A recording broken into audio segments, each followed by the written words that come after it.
Ladies and gentlemen, welcome back. It is Tuesday night. We are United Front. My name, of course, is Seth Bidoff. Joining me this evening, we got Jacob Terrell, the one, the only Harry Austin. Christina may or may not be joining us this evening. Guys, we're going to a final. We're playing for silverware that was this weekend. Speaking of the devil. There she is. There's Christina with big smiles. That is perfect. Oh, we got some folks already over in the chat. Justin, yes. Harry is there. Mama Christina is already in the chat. Guys, where is everybody? Come on, get in the chat, folks. We're here. We're live. We're playing for silverware this weekend. We've got a lot to talk about. We're all here. Christina, we were glad to see you out of the match. We gave away some stickers. Brucey saw them. Brucey wanted some stickers. They're really cool. Love them. I got one myself. Jacob handed me another sticker from somebody else. Who was that from? Jake Gutierrez with United by Numbers. Okay. Yeah. That's right. Yeah, that's a very cool sticker as well. If you see Jake, get a sticker from United by the Numbers. Very cool stickers as well. Man, what a weekend. How about we talk about Monday Night Football? Was there a game? Apparently, there might have been one. A snooze fest. Which was the bigger snooze fest? The Broncos-Raiders game on Thursday or the Monday night game? Yes. They were both trash. They were both awful. They were both friggin' awful. But fortunately, we had the USL over the weekend to pull us out of our, NFL doldrums. We got some fantastic soccer over the weekend. Yeah, there it goes. At least here at the lab. There they are. There's those stickers. Yeah, fantastic soccer at the lab. Guys, we cut the number of teams in half. We still only had 6 goals. And United still had a third of them. So, I mean, quickly, let's just take a look at these. We'll take a look at the scores and we'll jump into some of these matches here real quick.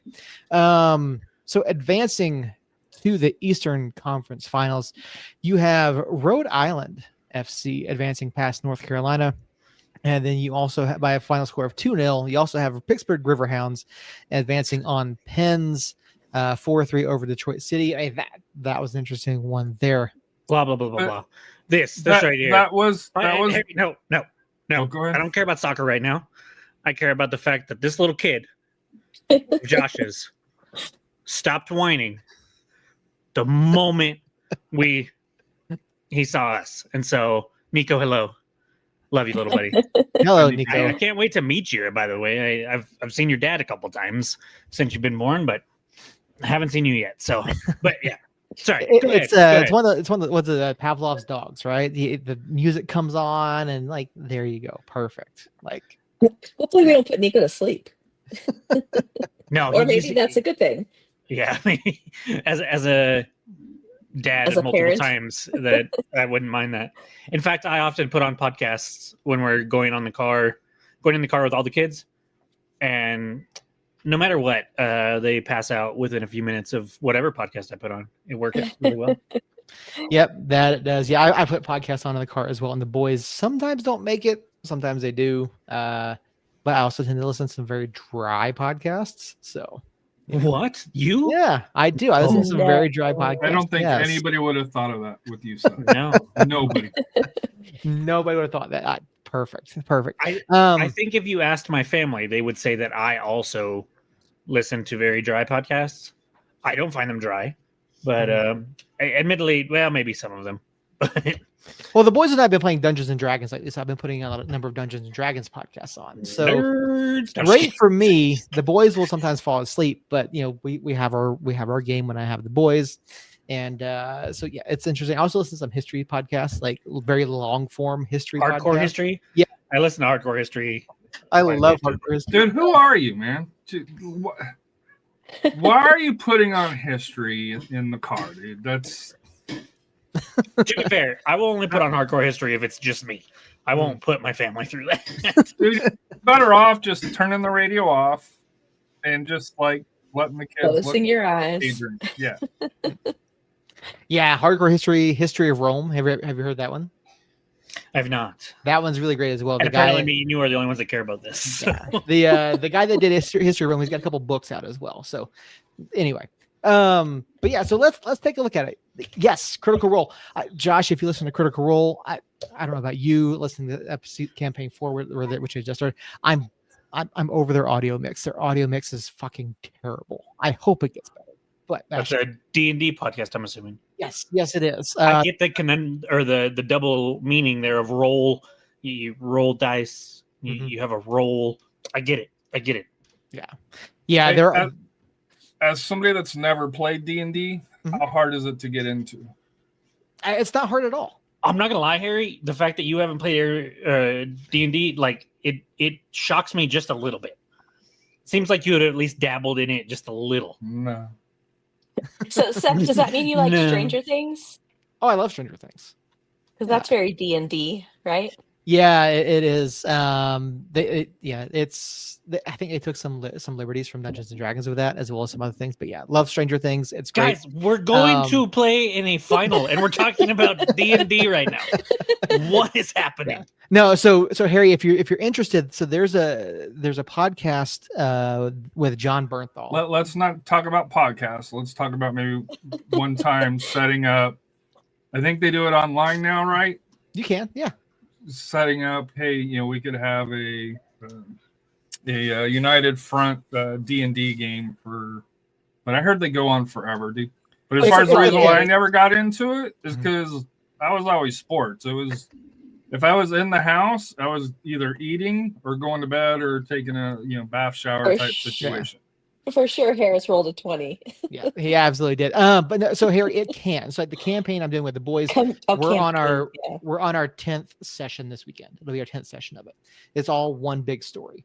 You can do like one shots, which you can do in a couple of hours. So you can do like one-off adventures that aren't ongoing. So you can make it very contained. But yeah, no, there's some really great resources out there. I have some modules and things that you can do at very small settings. I want to know what's back to let's go back to the Is that a blanket behind you? You've lost me with It modules and stuff like that. Yeah. So basically it's a self-contained story. Like you can do it in like an hour and a half. You can be done. That's so cool. Is it like a knit blanket? Yeah, my wife crocheted it for me. Oh my very gosh. cool. I love it. That's amazing. Dude, outstanding. Thanks, Andrew. I appreciate that. And Andrew, it's not at the moment. It's been from day one. Let's be honest. Absolutely. All right. So Harry, we will set up a United Front Dungeons and Dragons night. We'll get the guys over in the chat. It'll be a lot of fun. I'll introduce you. There's a clip as John Bernthal and the girl from True Blood. Is she in True Blood? Yeah, okay. She's in True Blood. And she goes, she kind of like, do you want to play D&D? He goes, yeah. So it's like a 10 minute clip of her being like, this is how you play D&D. And John Bernthal gets sucked into it. So it's very, very simple. It's very easy. It's simple to get into. You can, anyway. Semifinal soccer, North Carolina, Rhode Island, Pittsburgh River Hounds. I literally hovered over the remove button seconds after you stopped. So good job. Anything surprising from the East? I mean, we look at our predictions. Christina, you missed the I didn't Detroit fare so Philly well. one. I didn't fare so well this time around. I was getting too cocky, guys. I mean, to be fair, the Detroit-Pittsburgh game went to pins, which is always a coin flip. Which is how it was going to do. And Tulsa and Phoenix almost went to pins. Should have probably gone to pins. And so, no. So you were right there. You were right there. I mean, anytime you score in the last, we should have gone to extra time. I would say that, and not taking away anything of the goals from Harris or Luca, but they just, when you get that late, you like, my mind was already like, okay, I was looking at the bench. I saw Archimed and several others, Jabang and a few others were like getting ready to come in, and I was like, okay, so we're gonna do this and we're gonna do that, and then I look and Harris is wide open, and I'm like, shoot it, shoot it. And then the rest is history.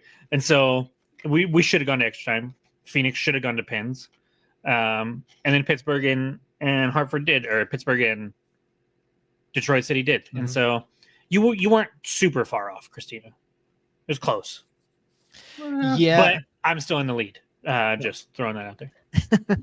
Yep. Jacob is taking the lead in our pick'em. He and I don't know if the standings. I don't know if there's going to be an opportunity for anybody to catch me, because I think Christina being the closest we're probably going to pick the same. Well, No, so you're here's wrong. the thing. Everybody else is one behind you. Yeah, we're all one. Oh, except everybody for, is. Okay. Yeah, we're all on 8 except Oh. for you. And then Jeremiah got all 4 of his picks correct last week. No So way. he has the best percentage of all Go of us. Jeremiah. Well, I'll give him my first round picks. No. So No. Jeremiah's in the lead. No. If Jeremiah wants to put in his picks, we can still take them. But no, we need you. We need your picks, Christine. Yep. Okay. Well, that Bolty, we're going to get to that here in just a little bit. But yeah, any surprises from the East? I know Christina picked Detroit. The rest of us, it was chalk. The rest of the way, we all picked Rhode Island. The other 3 of us picked. I mean, it technically here. wasn't. Not wasn't chalk, but it was chalk. but we amongst our were picks, but amongst our, yeah. So anything that stand out here? Like, are we surprised that Rhode Island stepped up over North Carolina? Are we surprised by these? When the news came out that North Carolina was folding, I automatically put Rhode Island in. What a shitty, yeah. Really I thought Rhode awful Island would beat timing. him anyways. So yeah, I mean, I've been rooting for Rhode Island versus New Mexico at the lab at altitude from day one. drink. Yeah, that's a very real possibility now. But yeah, I mean, honestly, Pittsburgh Detroit was a dull match. The PKs were exciting. You get 3 in, and both sides have already missed one. So I mean, that one could have gone either way. So I mean that, but yeah, other than that, I mean, neither of these matches were really entertaining, if you ask me. I agree with Harry. Like, news comes out on North Carolina, you don't expect a whole lot. Now, had they come out won this one and advanced, I mean, maybe there's something to North Carolina having a final magical season, but I mean, Rhode Island was just a better team. I'm curious if Bolte got tickets on the bus, or maybe a plane. No, Bolte's already None flying. of us are going. Bolte's already He's flying. Okay. He booked his flight before we even play.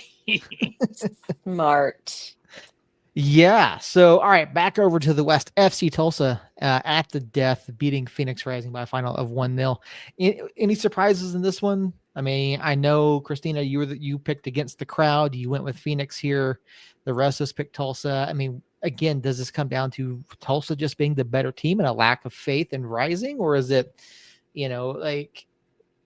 I watched most of this match, had it up on my phone, up in the press box, keeping up with everything. And I mean, like I said, this one should have gone the extra time. Did Phoenix, I don't know. I don't want to say dominate, but were they the better team? No. From your viewing? No. I think it was pretty even. Tulsa was probably the better team, but not like. It wasn't like the Las Vegas match that we had last year in the second round where we were like clearly the better team and then lost. They were marginally the better team and then pulled it out.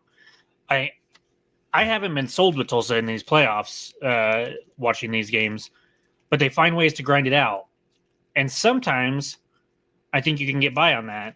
But there are other times when if you've looked shaky through the first 2 rounds and then you're playing somebody that's and not even that they're playing us. Go ahead, Harry. Go ahead. No, finish your thought. Go ahead. Finish your thought. When you play somebody that is clearly better than Phoenix and who was our first match? Colorado Springs. I'm not sure if just getting by like that really is going to fly. You say they haven't played well. According to Nick Murray and USL, he put out stats saying that FC Tulsa has posted 5 consecutive home shutouts for the first time in club history, including 513-minute streak through moving to a 513-minute streak through its first 2 games. Mm-hmm. Tulsa's playing how Tulsa plays, and I always thought Tulsa was going to pull the rabbit out of the hat with it. Now, I didn't expect that 22 minutes like they did and the shot that they did, but that's Tulsa this year. They grind it out. They typically won't dominate you. So to me, if you followed Tulsa this year, I think it's been their typical games that they've seen. They're not flashy. They're very workmanlike, in my opinion. Very roughnecks, if you want to, go back to a historical reference with the club. You're not wrong, Harry. It's just I know I'm not. Yes. It's just when I've watched them play, especially in the playoffs, the results are still the same. The process to get to those results has looked a little different. And look, it's going to be a tough match. We'll talk about it here in a little bit, but I'm by no means saying that they're going to beat us or they're going to lose to us on like guaranteed. It's just I've watched how they play for the whole season now, and I feel like they're vulnerable at least a little bit. Like I know that they're playing soft Tulsa, number one team. They are a Yes. soft number one team. I don't think there's any doubt about that. Yes. and I've been saying it for a while now that they remind me a lot of us last year, a number one seed that kind of came out of nowhere, and played really well. They do have a much better goal differential, and they have found ways to grind out these wins when they've needed to. But they're if Lou City and Charleston can go down at home in the first round after the seasons that they had, Tulsa, after those two playoff performances, can still be got, even though we're going to Tulsa. So Justin, to your point here, I'm pretty sure we're all putting our trust in John Morrissey because that's where Nick Murray gets all of his stats from. Fair. Now, too, I would love to talk to John at some point. Like, hey, your stuff is wrong. Your predictions are wrong. Like, but that's a whole other thing. But yeah, I mean, Tulsa is. I mean, to be fair, every team in this last four are vulnerable at some point, right? They all have their strengths and weaknesses, and Tulsa is a plus 22 goal differential, right? I mean, they have one more clean sheet than we do. But like Harry said, they grind out wins. They're not flashy. They're not pretty. They put in the work. And I mean, that's what they had to do against Rising this weekend, because there were times in watching that match where Rising was certainly more aggressive than Tulsa was, but they couldn't do anything with it. And I think that speaks more to the lack of production that Phoenix has had than the fact that they were any better than Tulsa was. That's the way that I look at that one from the weekend. But yeah, it's been an interesting playoffs. Obviously people talked about teams playing tighter and getting loose. We don't seem to have that problem. We don't seem to have a problem. Harry, I love you, Harry. Go for it. I know you guys got the win against Orange County, but how you guys played that game, the game shouldn't have been as close as it was. On paper, we should have destroyed them, and we did not.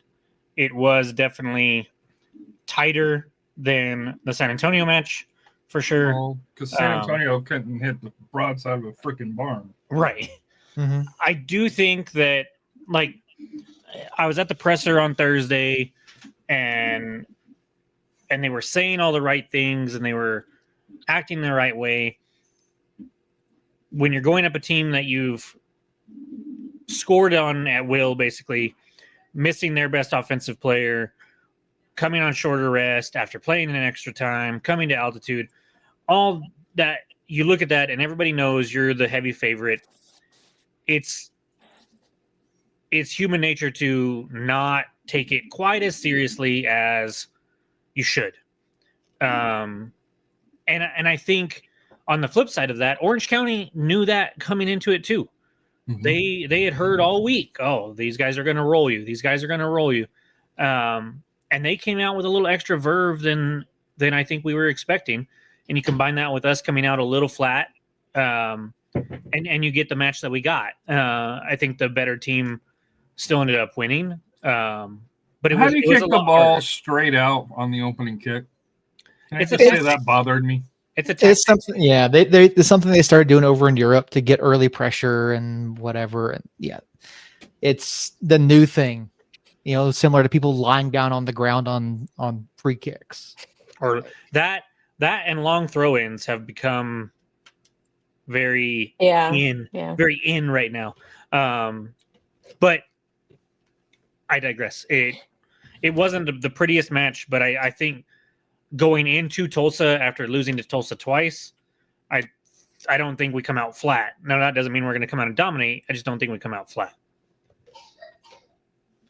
Yeah, one thing that Orange County really did well, and I wouldn't even necessarily chalk it up to us being flat, they came out with a lot of pressure. They put in a very high press, and you saw it create some issues, particularly with Chris Shakes early on. He put 2 balls out of play, one for a corner, and then there was another one he put out a little bit later on. But yeah, I mean, their press was working. I mean, I would say Shakes had a pretty good game, but Harry, you made the comment over on chat that he looked shaky early on. He was shaky early. Yeah, he was struggling. Yeah, I did like that one. I thought it was pretty good on that. I thought when Orange County put the backup keeper in last week, and I said Danny has some stones, that I should have got a little more chuckle. But it wasn't on to laugh at that, but I just did. That was a good one. Good. A week later, we're giving it to you, Jacob. Good. I appreciate it. Thank you. I love you guys. I was going to say, I know on paper we should have really given OC a beating, but I feel like in playoffs, all bets are off. Yeah. Every team is going to throw out everything they've got. And so I was not in the least bit surprised. And I think that's why I was really thinking that Detroit and Phoenix would come out with the wins as well. Because I feel like traditionally Phoenix, OC, they tend to be kind of sneaky when it comes to the playoffs. Like, I don't know, whether it's luck on their side or just things align. He's got to finish that. Yeah, this is something you brought up in the chat as well. Akale makes the steal here inside their area. That was crazy. I agree. You've got to play a little bit better there. You got to get the finish. You either got to finish it or pass it to the open guy in the middle. Yeah, I agree. I will slight devil's advocate to gather and compose yourself with Shuttler bearing down on you. And then I think he didn't pass it to Akala or to Noel because he saw he was going to get the goalkeeper was going to intercept it. Well, and he saw that defender come flying in behind Valentin. Now, I could argue that you give it to Valentin there anyways, and Valentin can maybe get taken out and go for a pin or something like that. But it wasn't. When it happened, well, not when it happened live because I didn't really get to see it live. I could see, but I was on the other end of the field. When I got to watch the review, I was like, it wasn't as egregious as I thought it was. So I think this is Traeger right here. I could be wrong, but so Bolte was saying surprised it's Bolt. I think if this is him, he was hurt. He was hurt. He got subbed out early. Yeah, at halftime. There's a play. Him and Maples are battling, and he actually has position on Maples. And I thought in the moment that Maples might have caught him in the men's private area with a hand because he just stopped. But then after halftime, he came out and had an ice pack on his quad and was limping around after the second half started. And so he definitely picked up an injury there. Yeah, it was. So I get it, but you could see him, come up a little bit sore there. But yeah, and then Elton Garcia tried his best to make this match about him. Some interesting calls. What are you talking about? He had one yellow card the whole game. But he's just annoying. I see his face and I'm like, ugh. So there was the yellow, and then there was the one that should have been a yellow. Yes. The foul on Akale. I thought he did. I thought he did an okay job. I still don't understand how you can play a first half of professional soccer and not have any stoppage time. Right. Bonkers. Yeah. But that comes from the fourth official, not him. Mhm. But the foul that he was in question that should have been a yellow card, hands down should have been a yellow card. Yes. That free kick, that foul happened. Then there was a bunch of complaining by us, I will say. And then we take it short, which we shouldn't have done. And then he blows the whistle. That's what people were mad about. I personally wasn't mad about it. I completely understood why he did it. If it had been the other team complaining and drawing out that time, and then we'd have kicked it long and tried to play forward, it would have been a different story. But we didn't handle that well either. And like but Andrew, I don't think anybody thought that there would be zero, because I think the halftime blew at 45 and 30 seconds. Yeah. Mm-hmm. Like it blew. I was like, not even 1 minute, which I don't remember the last time I've seen a professional soccer game, especially a USL championship game, that didn't have at least 1 to 2 minutes of, hey, just with the stoppages, fouls, because there were fouls in this game. There wasn't cards, but there were fouls. There were a little bit of stoppage plays, but I don't remember any injuries, and obviously there were no goals in the first half. But no significant injuries. There were some very minor stoppages, but there were enough, and especially with the foul on Akale and the way that sequence played out, you should have had a minute, 1 or 2 minutes. Yeah. But it was very strange. I've seen it happen. And it's very, very unusual. But yeah, it's. But Jacob is 100% spot on that New Mexico did not. We didn't do ourselves any favors. Just did not handle that well with the short kick, and I think it went back too, which was a little bit. And then we started dribbling forward, and he blew the whistle. But once you change the direction of the ball and go back, I'm not saying it cancels out the attack altogether, but it changes it from attack to, hey, we're resetting quickly and moving forward. So, Jacob, do you have audio from Hursty on this? I don't, but I can. You don't? Okay. So yeah, I just want to go back to this. Like this, you see Hurst involved early in this match. You see them trying to get him the ball.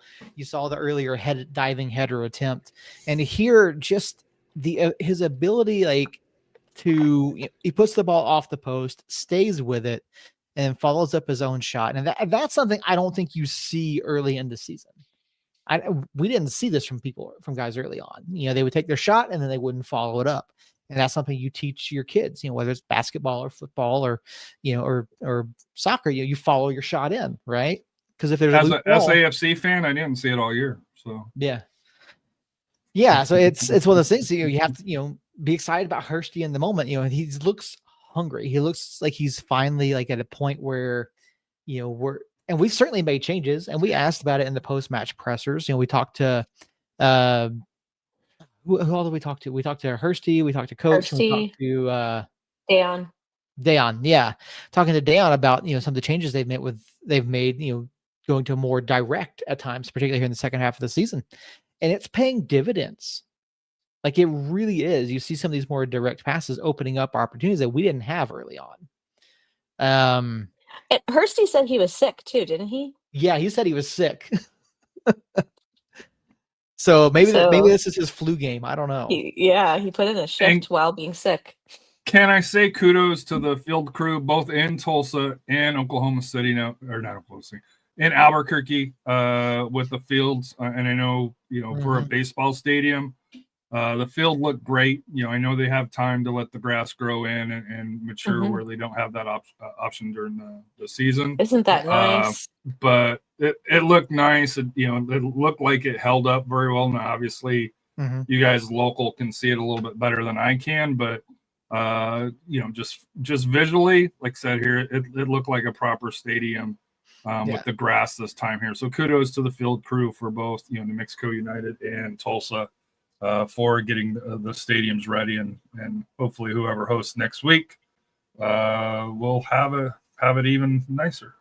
Yeah, it looked phenomenal. We were down there after the match. It felt great, looked great. Like they did a really good job, and they actually had to pull it up in between the last match as well because they had a World Series watch party, or before the last round, they had a World Series watch party in there. Now So they it'd be pulled it. cool Yeah. if we host the finals and they can get those nets down. Yes. So rumor has it the club is looking into that. The club is looking into getting the nets And just down for a potential final. So, which I think would be phenomenal. Mhm. There is cost involved to doing that, and Worth it. and yeah, it absolutely would be worth it. And there's no small amount of labor that has to go into it, but the club is looking into it. So I've got the one clip queued up. okay, yeah, whenever you're ready. Oh, a shot by Dayonn. Crazy. So yeah, he was asked. Schiller got a chance. Beautiful. So Schiller was flat-footed and leaning the wrong way.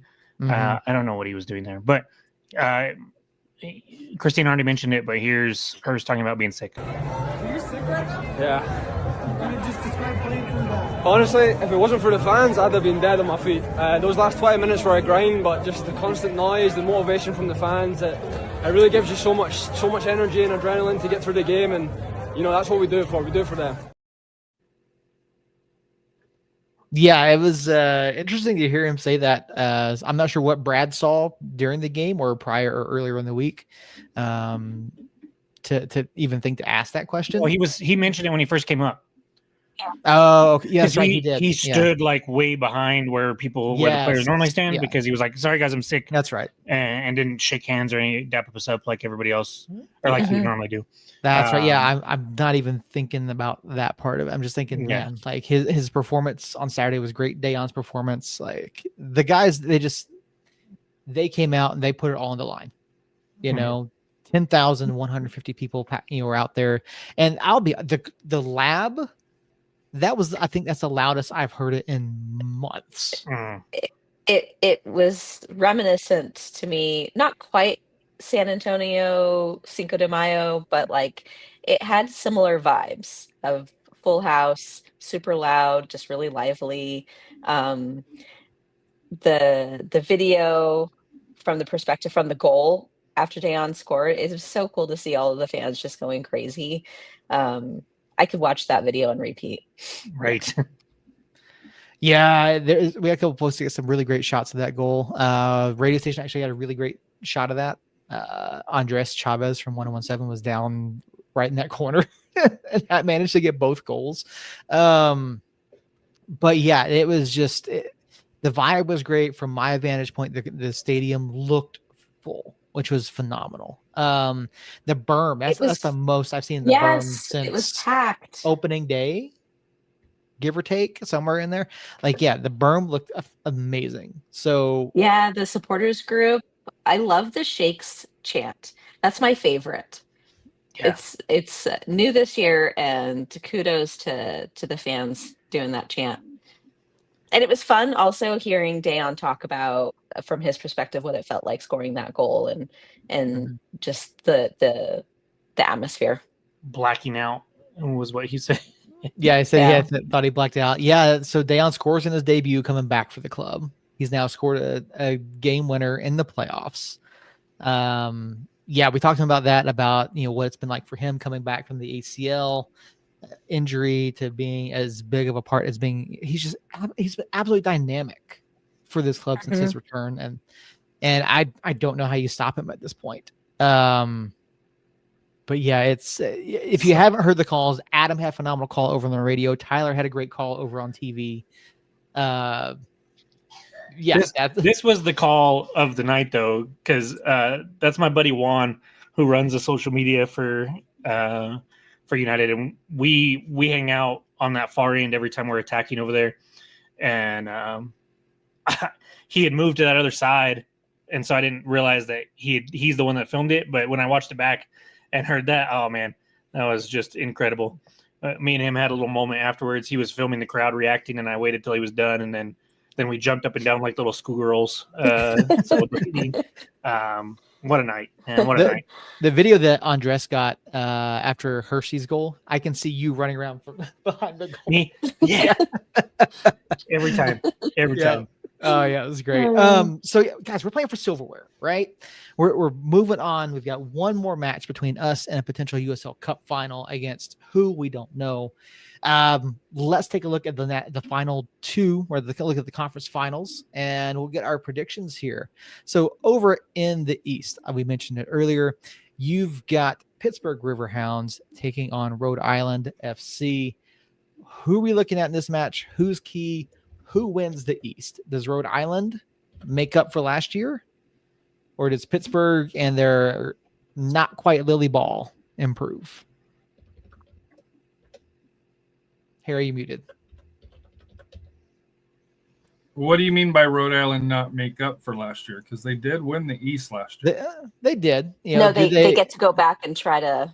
to win it all again at altitude in the West. So in that series is 3 wins for Pittsburgh, 1 draw, and 1 win for Rhode Island. This year, Pittsburgh beat Rhode Island 1-0 early on May 24th. Rhode Island did beat Pittsburgh 1-0 in the USL, or the Jägermeister Cup. And on August 2nd, Pittsburgh beat them 2-0 in Pittsburgh for that here in the league here. So Pittsburgh swept the season series for the league. I have a feeling I know where everybody else is going. I hem and haw over a black and yellow finale. Like, that's cool. But also, I really like the Rhode Island podcast, guys. It'd be nice for them to get to go to the finals again. Shout out to the Mongols, and I'm going with the Riverhounds. 1-0 Okay. in regular time. I know. I predict, just because you guys have a love affair with Rhode Island and was it Rising Anchors? Mm-hmm. So I know you guys have a love affair with them at BFF for pods. So I have a feeling Rhode Island will be getting a lot of love out east from New Mexico, but give me Pittsburgh. All right. Fair enough. Christina, I think you said Rhode Island. Yeah, I'm gonna stick with it. I've been saying it from the get-go. I'm gonna hold on that. Fair Not enough. because I'm like, oh, yep, Rhode Island's got this. Just because, I've been guessing with my feels. Oh, you're locked into Rhode Island? Yep.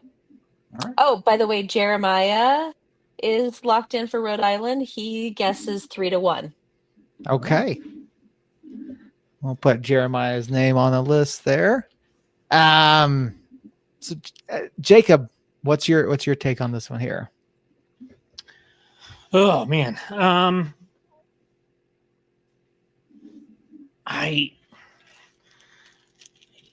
Harry knows me pretty well. But I have been kind of hesitant for some reason. I don't know if the Rhode Island Magic can just keep going against a Pittsburgh team that just has seemed to find the right form right now. I know they went to pins against Detroit City, but everybody and their dog knew that was going to be a 0-0 match, right? Like with those two teams, it just was fitting. I think with Rhode Island, they play a little bit different style that kind of lends itself to a few more opportunities for Pittsburgh to score. But they also are more attacking minded as well. So it kind of comes down to, does Pittsburgh just choose to sit back and play for a counter even though they're at home? Or do they try to open it up and run with Rhode Island? And I think that would be a mistake. But Pittsburgh's DNA is just so ingrained in Bob Lilly ball, even though Bob Lilly's not there right now for reasons unknown. They just, I think they play smart enough to know, they're smart enough to know, and they'll play their style of We're not going to give them anything easy. We'll pick and choose our chances, and we'll capitalize on our chances, and we'll go. That being said, I'm picking Rhode Island because I pick with my heart, not with logic. And so I don't know. It's a toss up right now between my gut and my head, or my gut and my heart, I should say. And I think when it comes to Rhode Island, it's largely the same team as they had last year that made it back or made it to the final in their first year. They know what they're doing. They know how to play in the playoffs. They know how to play on the road.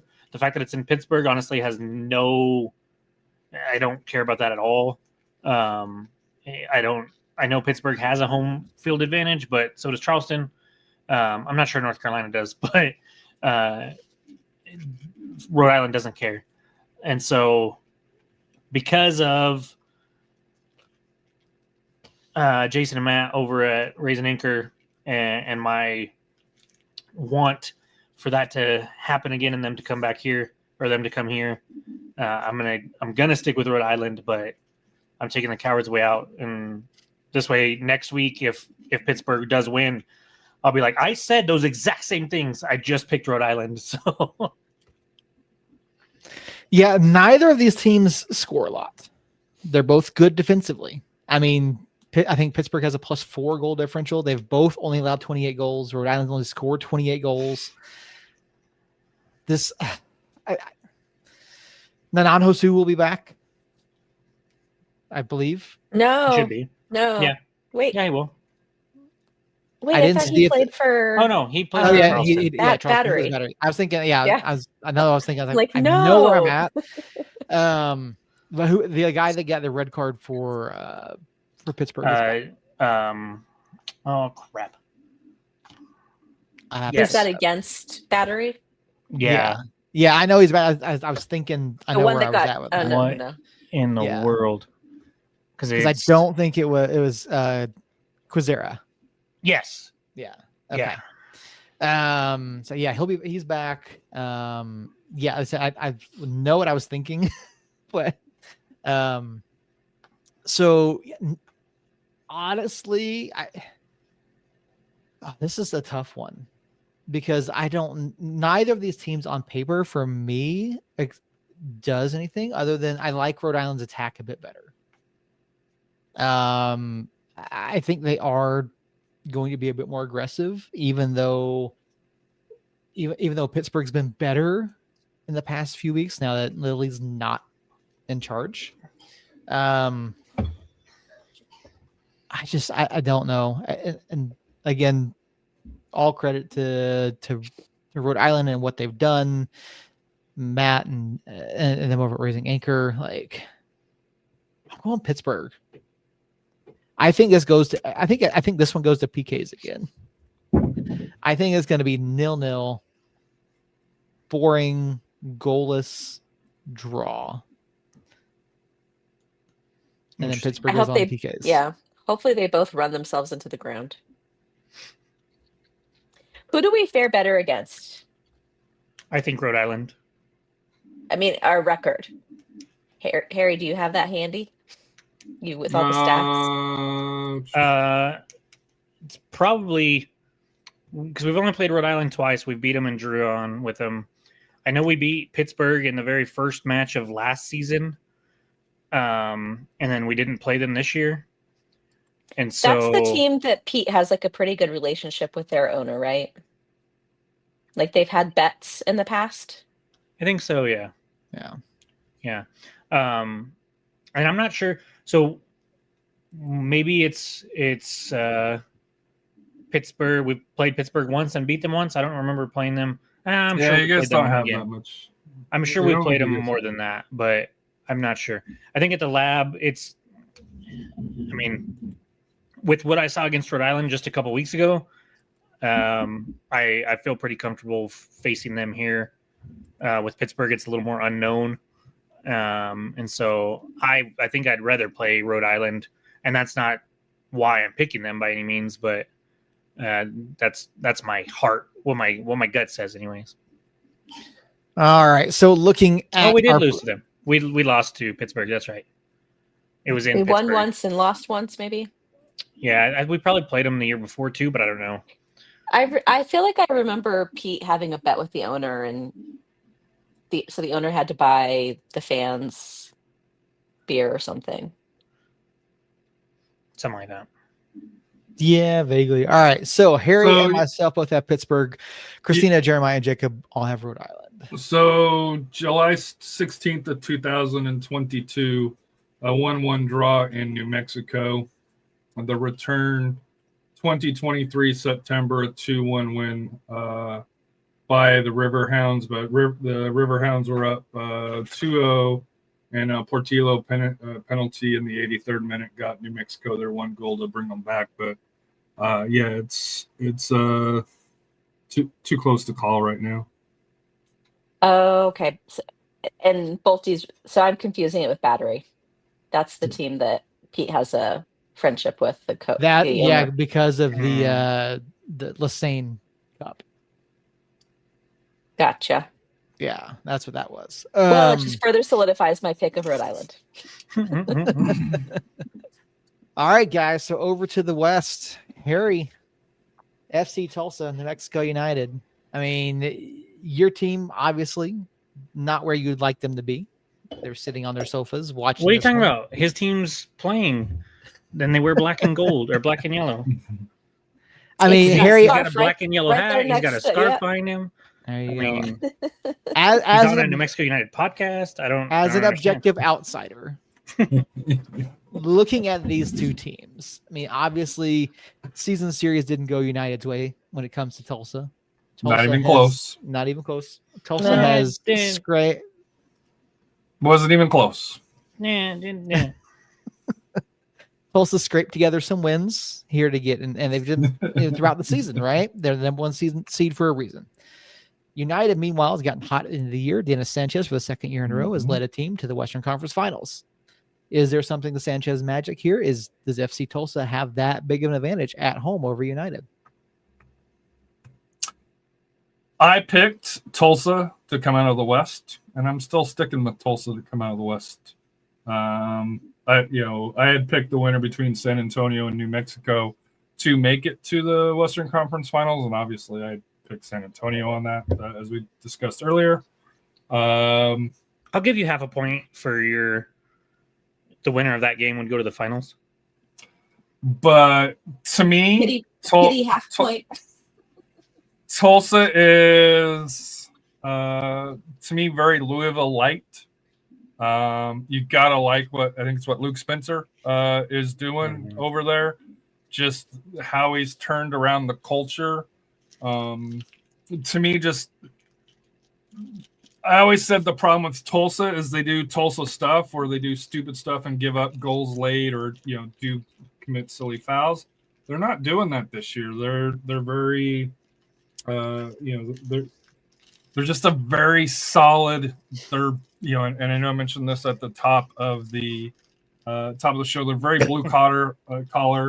I forget the name of the Tulsa field, but supposedly it's going to be sold out. They had a record attendance for them.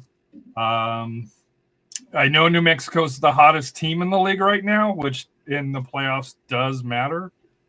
But Tulsa's just been that consistent team that always seems to get it done. No matter against the opponent.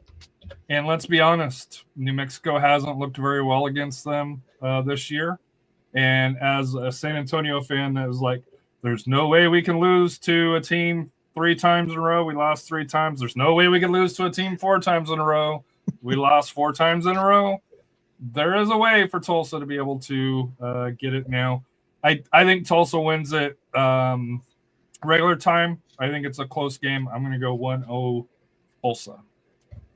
All right. So who wants to go next? I mean, guys, obviously this is a big one. Fans are traveling. Bolty asked earlier, who's going? We were chatting about it earlier. The club has sold out 1 bus. They're working on selling out a 2nd bus. Links still available if you're interested in that. It's $175 per person. That includes your bus fare ticket. There is a hotel block available if you're doing that. Bus leaves Friday morning at 9 a.m. Comes back Sunday. So 2 nights out in Tulsa. I mean, we were talking. I can't go, unfortunately. Obviously, taking the kids out of school to try to, take a bus trip to Tulsa is not ideal. Plane tickets outside the realm of possibility. Jacob, you mentioned you more than likely would be going. Are you going to make it to Tulsa this weekend? I was going, but one of my coworkers lost his grandpa-in-law, and so they will be. He's going to be over there for the weekend, and so I'm going to cover for him because I'm a good manager. And so no, I won't be able to make it there. I will be able to make it to the watch party at Sandia, so I will be traveling up for that, but cannot unfortunately make it to Tulsa. But I will counter Harry's argument with the fact that we did play them very well here. We lost on our last second goal in a match that we arguably outplayed them for 85 minutes. But what was the result? What was the result? You didn't say result. You weren't talking about results earlier. You said that we haven't played well against them, and we did play well against them here. And for the first 45 minutes in Tulsa, we played very well for them or against them. What happened in Tulsa was we had one player make 3 costly mistakes that led directly to 3 goals, and that player is not playing like that anymore. So yes, the results were that they beat us twice by a combined score of 6-2. But that scoreline wasn't necessarily indicative of how the matches at least were playing out to begin with. The Tulsa and the Hartford match, I've said it multiple times, were basically losses. They were 2 worst losses of the season, and they were because of one player in each game, Gideon in one and Jabang in the other.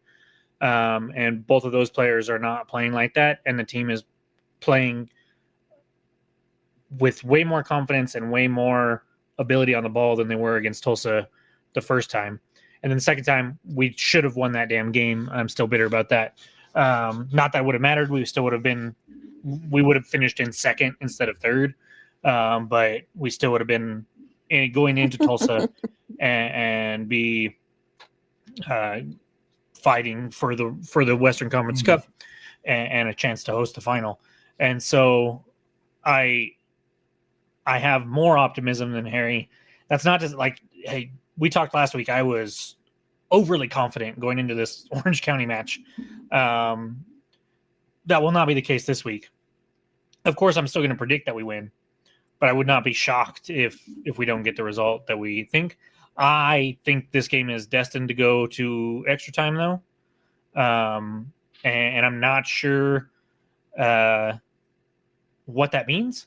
I would think after playing 2 extra time games already, that would benefit us if we go a little longer. But Tulsa they're grinders, man. And so it's going to be a tough one. It's going to be an exciting one. I will predict 2-1 United, and the second goal coming in extra time.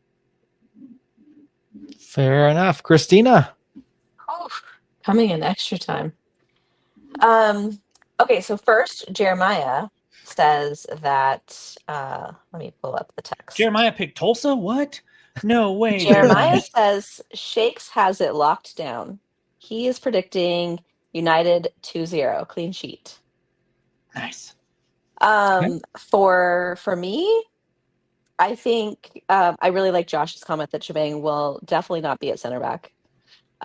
So that's my first point. Second point, first place curse is going to come into effect finally. Third point, they have gone to extra time so far every game in this playoffs, right?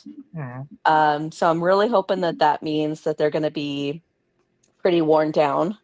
And our guys are coming in from all of that altitude training. and I'm a homer. And so obviously I'm guessing United for the win. I think it's going to be a 1-0. I don't think it'll go to extra time. I think they're going to get it done. It might be in the dying moments, but they're going to grind. I think, they're healthy, they're clicking. First time we've made it to the Western Conference Finals. Stars are aligning, and I'm going to just set that intention. Okay. So speaking of being healthy, I mean, obviously Hurst was sick over the weekend, and we heard from him about that. Coach has talked about how healthy the club is. Is there any concern from any of the three of you about the fact that we did not use the full complements of subs on Wednesday night or on Saturday night?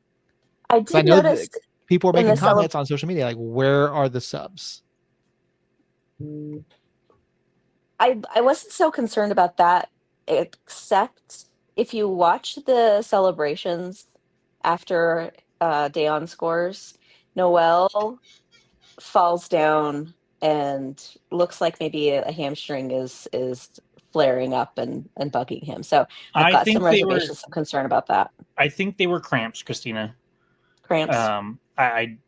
There were a couple things that I saw and heard that led me to believe that they were cramps, but that by no means is a guarantee.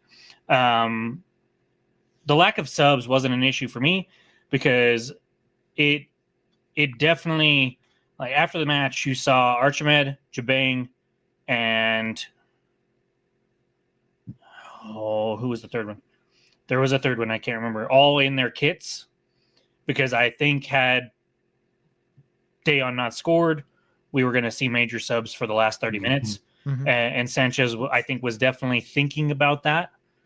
Sanchez also mentioned in the presser about Dayonn getting mad at him for pulling him after 70, 80 minutes every time and saying that he could go the whole time. And so lo and behold, Sanchez leaves him in for the 90 minutes this time, and Dayonn delivers. But I subs were definitely going to be made after regulation was over. And I think that was the plan after Orange County tied it up. I think he was going to hold off until the end for that. And it ended up working out. So yeah, because you can see the guys getting loose and getting ready to come in. They just never happened. Speaking of Archibald, he was out there for running for like 30, 40 minutes after the match was done. So yep. Here's my question: keeping it locked in is who would you take out? And the reason why I say that is the front, Akale, Noel, Harris, and Hurst were all playing so well. Like, do you want to during regular time? Seymour. Do you really want to upset the chemistry that they've built in that game? And I think that matters. And I didn't realize you guys only had one sub for that here. I didn't think it was needed. They didn't, for whatever reason, nobody really showed any tired legs. They weren't making poor decisions. They were still at least, I'm not a New Mexico fan, as close as you guys are. To me, they were still executing the game plan that Sanchez wanted. I do believe, like Jacob said, that in extra time they would have made some subs just because you got those fresh legs for 30 minutes, and then of course depending on who's your best PK takers. That's the other thing that you got to consider in is, are you taking out somebody that's good at PKs and bringing in somebody that's not, even though they may have fresh legs? That's something that we don't really worry about in regular season, but during the playoffs, hopefully you've managed the minutes for these players. And I know you guys talk about tired legs. We have a week between games, so it's not like you're playing 2 games a week right now. From my understanding, both staffs with Tulsa and I know with New Mexico, they take care of their players very well. The recovery times, both teams will be fit. The only question is nerves of playing in a Western Conference final. Will any nerves show up between the two teams? Yeah, that's a great. sorry, we talked to Idamar. I talked to Idamar after the match briefly, and somebody who knows the game way more than I do, obviously. He made the point of the extra time not really being a factor as far as conditioning for the healthy players. The only thing that he brought up that I was thinking about was if there was a player that was dealing with a hamstring or dealing with a calf or dealing with a groin injury or something like that, going that extra 30 minutes can further damage that, and maybe he won't be able to recover enough to play the next week, or maybe just the wear and tear on the body over 120 minutes for the players that played 120 minutes anyways over those two matches coming into this game. Maybe they're a little more susceptible to pulling something, to some cramps or whatever the case may be. But it's not as big of a factor as I think it, as much as I think we probably think it is. Right. But I do think it can factor in a couple different ways. Hurst should have come out after we found out he was sick at some point. But I think Archimed was coming in for Hurst. I think Jabane was coming in for probably Gideon. And Seymour was coming in for probably Ryden, maybe Bailey. We've seen Seymour play a defensive mid at times. My guess is he comes in for Ryden, Kip, and Maples become your center backs again, and Seymour plays that right back position that he's been playing so well throughout the season. But luckily, Dayonn scores. We didn't have to worry about it, and now we can rest up and hopefully come out with the same lineup that we've been firing out there with, and hopefully get a good result. Yeah, fortunately this season. Did we hear about why Gloucester was pulled off at half? I believe it was tactical. Okay. So not injury or no, I didn't see anything. He was moving around just fine after the match. He was in good spirits. He wasn't limping or anything like that. I think Lindsay brought a little more je ne sais quoi than Gloucester does, especially in the attack. But it was a question that I meant to ask in the presser and did not. So that was on me.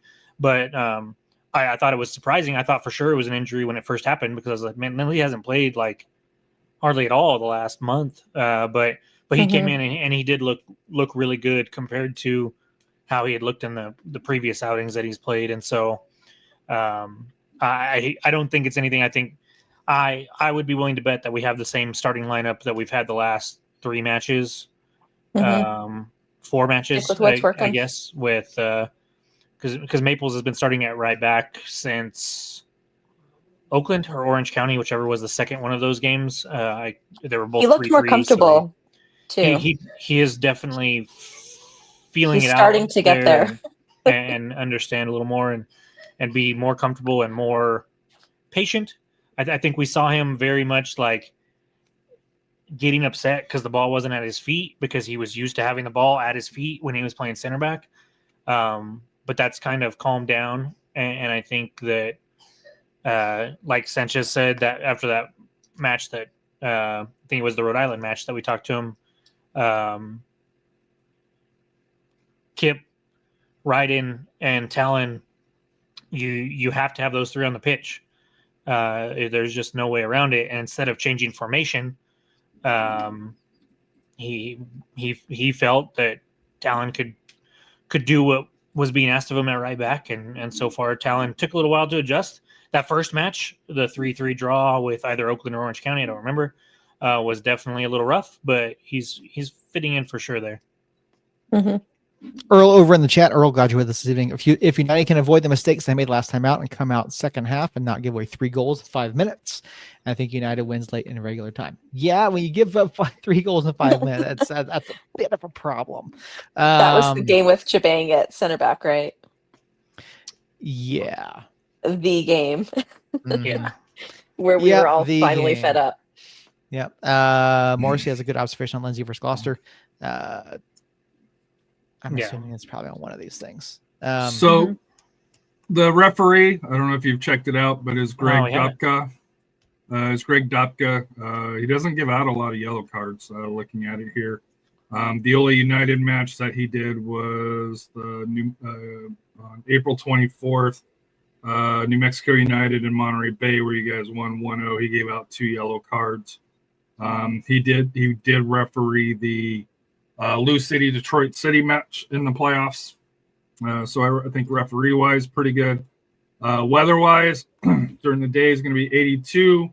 At night, a low of a 51 with not a lot of wind. So Nice. weather will not be a factor in either location. A little bit chillier in Pittsburgh, but no wintry weather, unlike the Canadian Premier League That was final cool. that had a bike in a blizzard. For that, if you haven't Remnants of checked the that out. U.S. national team in Minneapolis. But yeah, so weather-wise, referee-wise, like I said, I think for the Tulsa match, at least going through Greg Dopka's stats here, he doesn't give out a lot of yellow cards. I think for Tulsa, it'll be a lot cleaner because I don't think that New Mexico United and Tulsa will be playing like Tulsa and Phoenix did, where they set a record for most fouls in a game, and that's why it was so choppy, Seth, is just because each team kept fouling each other.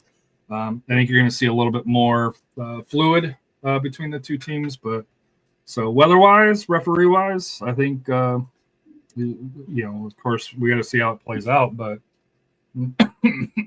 It's no not initial it's complaints. not Elton Garcia, so that's what matters. Yep. So, as members of the Western Conference, do we root for whoever wins this match to win the title and keep that streak going? Okay, good. Okay. I'm glad we. Plus, I feel like I think I would feel differently if it was a Phoenix. I would not. Yeah, but, for sure. But with Tulsa, And yes. the Tulsa fans have always been like a cool group of fans, and Yeah. like their supporters group. I think they used to be the hot dog, like the Lunatics or something, or yes, the and Tulsa then one. the United one, 80 something 83rd, United. yeah. Yeah, like they So- seem like a really cool group. So it makes me feel like if we don't make it, I won't be too sad. Like I'll for sure be rooting for them. Here's where I'm going to call all three of you out. Oh, good. Oh, You fun. know damn well if it's Tulsa and Rhode Island, you're going with your podcast BFFs and No. Rising Acres. Sorry, You- Rhode you Island, know I'm you- not. No, I love that I'll the believe Western it when I Conference see keeps it. winning the championship. I'll believe it when I see it. I want the Western Conference to keep holding the title. I love that because USL is just so like, for lack of a better term, they just have such a hard on for the Eastern Conference, and I think it's fun that Western Conference seems to always manage to pull it out when it really matters. I think that's one of the benefits of the West having such a tough regular season. Is that Yeah, yeah. So I mean, it's a bloodbath. Like all Murray, year long. Morrissey, USL show they're all up on the Eastern Conference every single season. They are. Now Morrissey has his favorites, right? And we know Murray pulls from Morrissey. So yeah, I don't disagree with Christina. I think seeing the West and the performance in the playoffs is indicative of you can do whatever you want. Lou City keeps setting records, right? When's the last time they won a championship? Which is the argument that Jacob, and I think I've agreed with Jacob in the past. If I had to choose between a championship or the President Player or Shield, Supporter Shield. I don't know. I kind of love the idea of like being the best team over the longevity of it. Oh, there's something to be said for that, but Yeah. But Yeah. what do we remember though? cups. Nothing. We remember the title. Mm-hmm. We remember the I don't memories know. we made along the way. Harry. It depends, Harry. Like that the 2019 Phoenix team was it 2019 or 2020? Had to have been 2019. 2019. Where Real Marnix won the championship, and Phoenix had the best record. That particular season, I will remember Phoenix as the best team for sure that year. And then and then loving that they didn't win. Yeah, pretty much. And then Lou City, I always will hold them in a higher regard as an organization and as a club than I will Rhode Island or Pittsburgh if they were to win a cup this year. With that, though, it's more like sustained success over several years in the regular season. Now, I won't remember them just for this record-setting year. So you have a point. What I want to know is, so last year we obviously lose to a Vegas team that had no prior success in the league. I don't know what that was. 10-2. 10-2. What? 12 people on the pitch. Oh. Are we driving? Where are we driving? But then they don't make it, right? They don't make it past Colorado Springs, and Colorado Springs goes and wins it. They beat a Rhode Island team that it was their first year. Does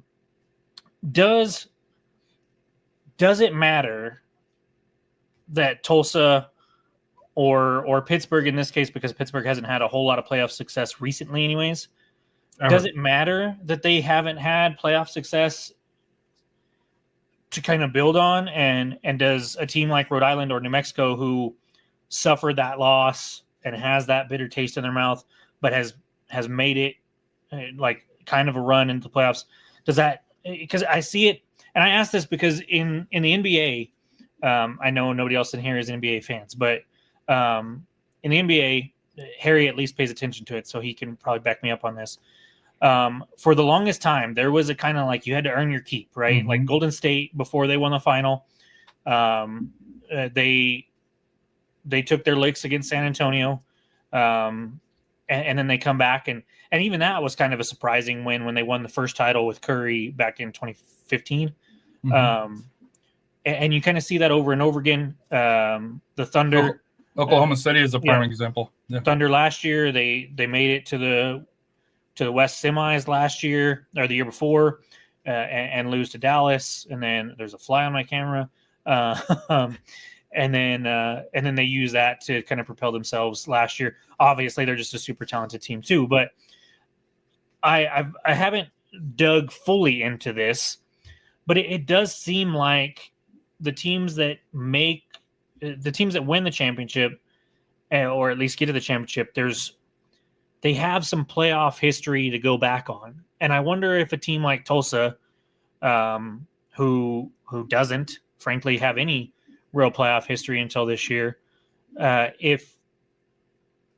if the moment gets too big for them, or if United can draw a little bit on their semi-playoff success, at least compared to Tulsa. I don't know the answer to that. I just wanted to pose that question to you guys, specifically Harry, since he's the historian of the league. Here's your answer. Here's your answer. The most experienced team is Rhode Island in year 2. Yeah. They're all professionals. Nobody has any as much as New Mexico United taught. We haven't made it to the finals yet. No, but I think here's something This is the best we've done. And we have players with playoff experience, though. But here's the other thing.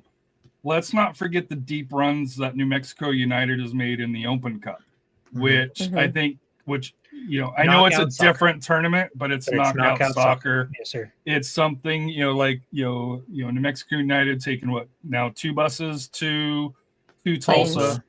That's 2 buses. That does matter, and help. I don't want to say neutralizing the fan support in Tulsa, because I think Tulsa will have a good home crowd supporting them. But it's stuff like that I think, as a New Mexico fan, that you guys can lean on. The problem is, especially out west, neither of these teams have been in this position before.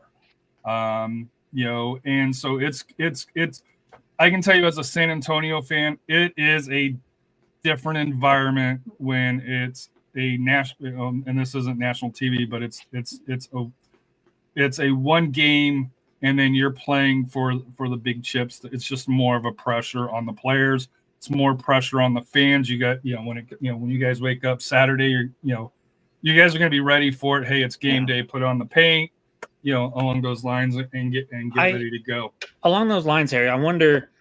I think that first goal in the Tulsa, New Mexico. I mean, obviously the first goal is huge in any match, right? But with as many people as we have traveling and as good as we travel, right? Mm-hmm. Those fans are going to be loud. We might not have the same amount of fans as Tulsa does there, but they will be loud. Mm-hmm. And I think if Tulsa scores and the crowd erupts, I think New Mexico might be a little more prepared to handle that because they are on the road. They know they're on the road. I think if United gets that first goal and that little corner of United fans just blows up, Tulsa could be like, what the hell, guys? Like, we're at home and we have this much support against us and we just gave up a goal. And they haven't done it this year. They have stayed in the fight and they've buckled down and they've done what they need to do. I wonder if the knockout pressure mixed with the fan support that we have going and the ability that we'll have to draw on some of these matches that we've had in these knockout games can kind of help us out. It's one of the reasons why I pick him other than just being a homer, but it's something that I've been thinking about a lot since last Saturday, and it has me a little more excited and a little more confident going into it. But I'm still, I'm not going to be going into this one expecting a walk away victory by any means. And I hope that what I'm thinking about with the things that we could have going in our favor actually come through. But so it makes me feel a little better, Harry, that you as an unbiased person in this can at least see where I'm coming from with that, and I'm not just making it up to be a homer. I think the only way New Mexico wins this is if they get an early goal. Yeah. I think if it goes late and it's 0-0, I think just the lady luck that Tulsa's had this year, unless they've used up all their lady luck points, I just Tulsa to me is one of those teams that it feels like when it comes late, they're gonna find a way to get that goal, whether it's the own goal in New Mexico, whether it's the 122nd minute against Phoenix Rising. They just have that. But yeah, if they get smacked around early by New Mexico United, then that's going to open up the game a lot more for that here. But to me, I just like I said here, part of me the reason why I'm going with Tulsa is so that way I can win and beat Jacob for that here. So I won't lie to you. And we all can't pick the same. We all can't pick the same team. So and win. Yeah. So what kind of show is that? And I did pick Tulsa at the beginning of the playoffs, so they're still alive. I thought it would be a Tulsa Lou City for that here, just because, like I said, Tulsa just reminds me of a young Lou City with and Luke Spencer. I just think. So they won't win a title. Hell of a job. They won't win it. If they remind you of a Lou City, then they won't win a title. Bolty, is that confirmed? Because the last information we had as of Saturday, the club was going to be busing because of the TSA issues. No, it's Ron flying. said they just okay. Yeah, Ron said that they just had a bus as a backup. Yeah, because they've already put out. Yeah, they're flying. They've already put out to meet at the airport at 3:15 on Sunday to welcome them back.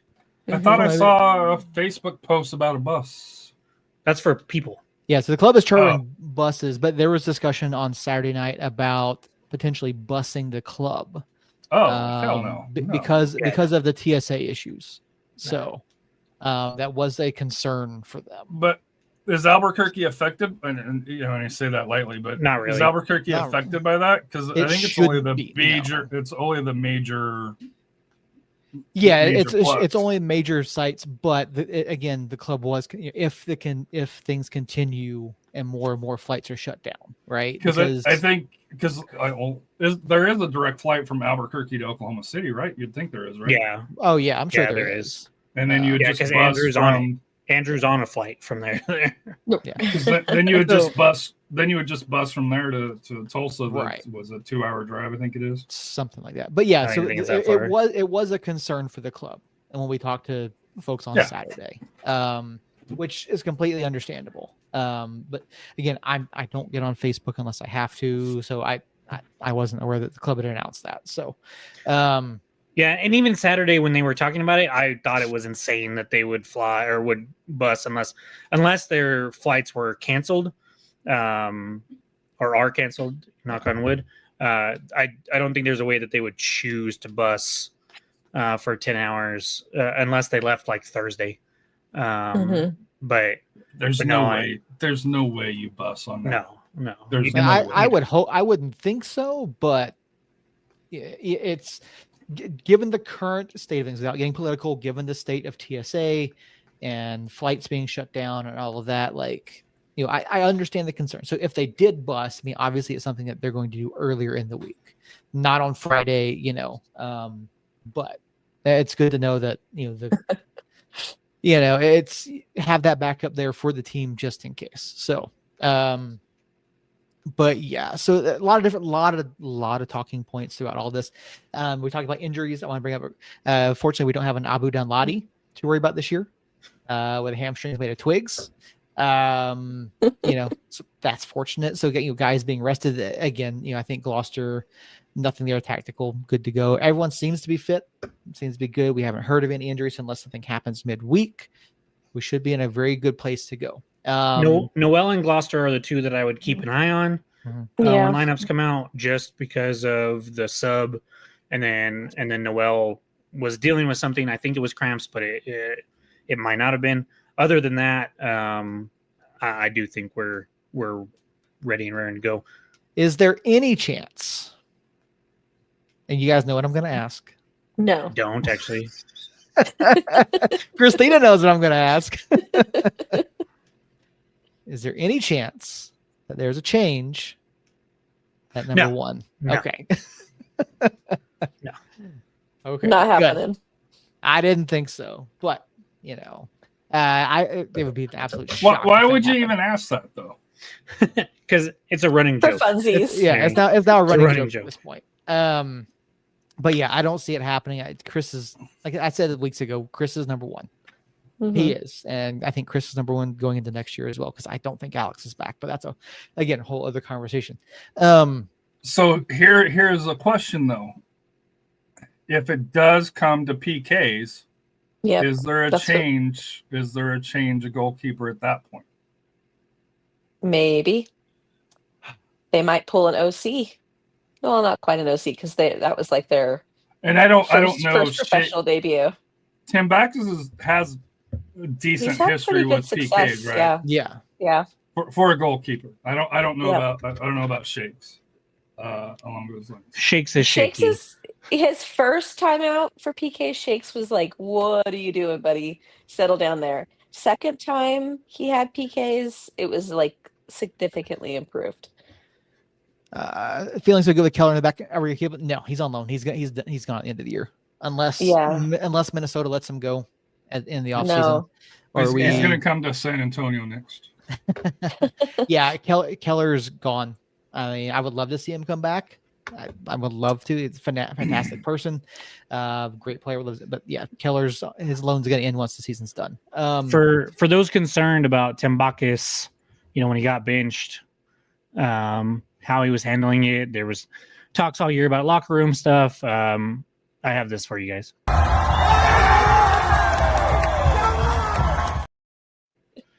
He's hyped. He's hyped still. He's bought in. He's definitely not. What did sulking. you expect him to do? I don't know, man. He's a professional. Yes. He's not Terrell Owens. I've seen a lot of professionals not handle it that way, though, Harry. It's and really so to see it. It's dude. nice Tim Backus has the military haircut. He's going to be nothing but professional and respectful to whoever. If he does have issues, he'll handle it internally with the team, with the management and stuff like that. But nah, dude, is Tim Backus is class. Like I said here, he's going to handle it right. Yeah, and like I said, we'll talk about Alex in the offseason. We'll get to that. Justin, to be fair, pretty sure Shakes kicked the post on Saturday. he did, but his was adorable. It was like an aw shucks, like dang Aw it. shucks. Like I don't know, really. It was funny. He looked Like, more than aw shucks. He looked No, weird. I mean it was, but it wasn't. It was more than that. But like if you picture Tambakis doing it, and then you picture when I saw Shakes do it, it reminded me very much of the scene in The Hangover when Bradley Cooper's character is like, "Damn it," and then Zach Galifianakis' character is like, "Darn it." It was very much like the same vibe of like one was up here and then one's doing it, but not to the same effect. And so it made me laugh when I saw that. I was like, "Oh, he kicked the post! He kicked the post!" And then I was like, "Oh, that was cute." Aw, how cute. Yeah. He made it shake. Aw. But yeah, and you talk about rosters and teams having gone this deep or not gone this deep, all that type of stuff. You look at our roster, right? Kalen Ryden's been there. Kalen Ryden's won the cup. Mhm. He's won it. You've got guys who've won at the USL League One level, right? Well, You've got Valentin went to last the year. final last year with Sanchez. You have guys who have experience with deep playoff runs. You have guys who have experience with knockout stage, with knockout tournament runs. So I think when you look at our roster, while we're certainly not young by any means, right? I think we have enough veteran leadership that you're going to see that come out from Caitlin, who's coming down to this may be his last match. Next week may be his last match. But either way, he's done at the end of this year. So he's not going to want to go out without a fight, right? You've got guys like Quelle who have won at League One level. Was So- Hersey on the winning Phoenix team? No. No. No. You've got well, maybe we have to look it up, but you've got Brucey who's been around the club, who's obviously he's not playing, but he's a leader, right? So I think that's a huge intangible that we have here for this club, and I think that's going to have a lot of confidence. I think Shakes is playing with a ton of confidence. Zico is playing with a ton of confidence. Jacob, you and I were talking. The three of us were talking at the end of the match on Saturday. Zico's clearly past whatever happened in the playoffs last year, right? Zico's playing well. Yeah. Zalalom's yes. playing well. Dayonn Harris is playing out of his freaking mind. Same with Akale. Akale yeah. was on fire on Saturday. Yep. Quelle is playing well. Hursty is hungry, right? so and Hursty Harry- wasn't on the title winning team for Phoenix. He was on the title going COVID team. when they didn't end up playing the final. Okay. I love that for Phoenix. But yeah, you look at this. I think and here, like you said, it's hard to beat a team 3 times in a season. Mhm. But No, it's not. It can be done. I mean, now beating a team 4 times in a season, that's really hard, right? No, it's not. How about 6? So no, I feel comfortable. You talk about the crowd traveling. You're probably 2 buses full of folks going. Omaha probably or FC Tulsa probably has not seen a traveling section like this this season. Not well this season, yeah, but probably not since the Energy, because the Energy in Tulsa used to have pretty good fans that traveled back and forth. Yeah. You know along what's those really lines. cool?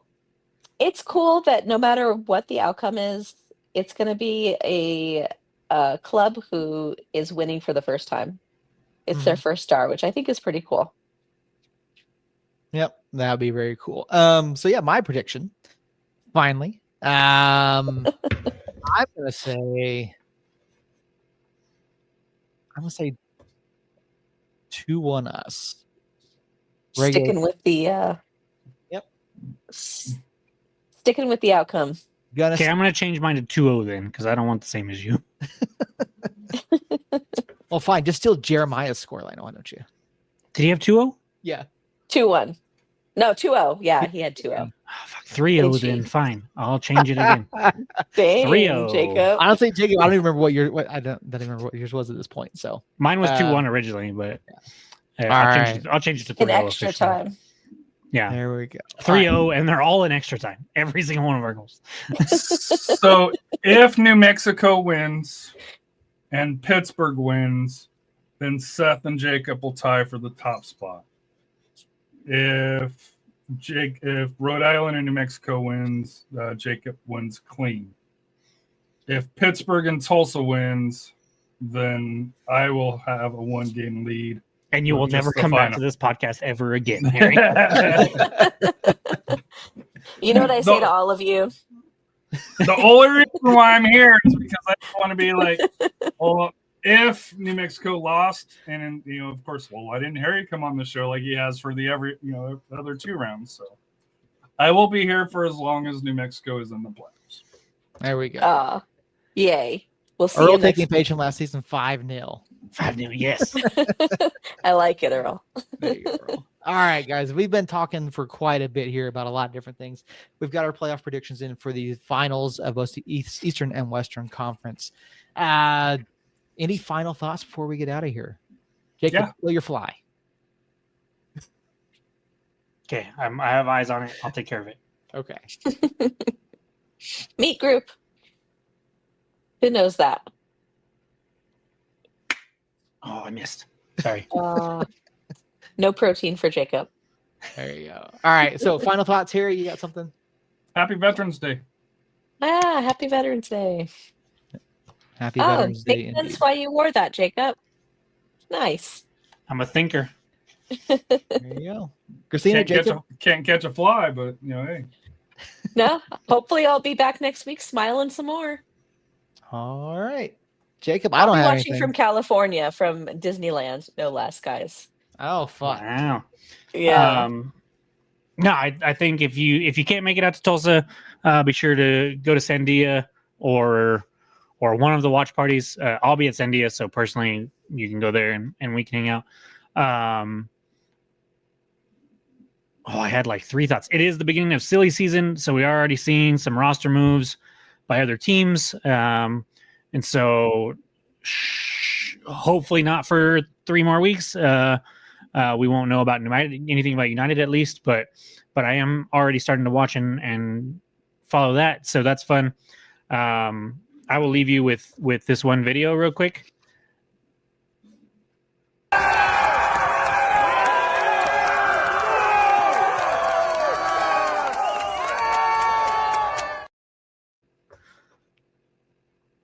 And I can't wait for that to be happening in 2 more weeks. Yep. Justin, is it Bosque in the Northeast Heights, or that's usually the one that the supporters go and watch the game, right? Yeah, I'm not sure. Justin will tell us for sure. But yeah, check out a watch party. Get with a group of friends at your house. I don't care. Watch it with somebody because it's the biggest game in our history for sure. And I hope and really think that we have a chance to come back here and host a final. Like it was mentioned in the chat earlier, that final will be at 10 a.m. Mountain Time on the 22nd, no matter where it's played at. Whoa. I know. I did that for you, Harry. I did that for you, okay? Mr. Denver. God. I can't win with you. I try to please you, and then you call me out on that. Okay, fine. New Mexico time, 10 a.m. on the 22nd, whether that game is in New Mexico or Tulsa. But we all know it's coming back. We'll have one more match at the lab, and we'll sell it out. It will be a 15,000 strong match, like the golden years of 2019 against Harry on Cinco de Mayo. But thank you guys so much, Christina, Seth, and Harry, obviously. Like Harry said, Happy Veterans Day. Thank you to all who served for your sacrifice. Even if you didn't pass away, obviously, if you passed away, you aren't listening to me talk right now. But Or are you? well, yeah, maybe. The sacrifices. Just say Happy Veterans Day. No, Harry. No, you know me, Harry. You've watched the show for far too long to think that I will just come out and be like deuces and then leave. That's not my style, bro. Rose Arena to New Mexico. Interesting. Harry ruined it, so I will move on for now because he told me to. Josh, Justin, Harry, Desert. I think Eric was over there. Earl was over there. Jane was over there. Rosemary, aka Mama Christina, was over there. Andy Grom was over there. Or Gom, sorry. Who else? I think that was it. Christina was in the chat, but she doesn't count because she's right here. See, I count and you don't, Christina. Think about that. Typical. Did I say Harry at all today? I don't think so. I said it because you were on the show, not because you were in the chat. Jeez. I said Eric. Yeah, I think that's it. I need to start. What I need to start doing, guys, is I need to start writing down names as they come up, so then I can just be like bam, bam, bam, bam, bam, instead of this long-winded, nonsensical stuff that Harry hates, and then I just keep droning on and on and on and on and on and on and on and on. I was talking to Space Kid on X after the match and told him if we beat Tulsa and we host a match here, he's got to come out. And he said he was going to try. So he's going to blow you off again. You got to come out.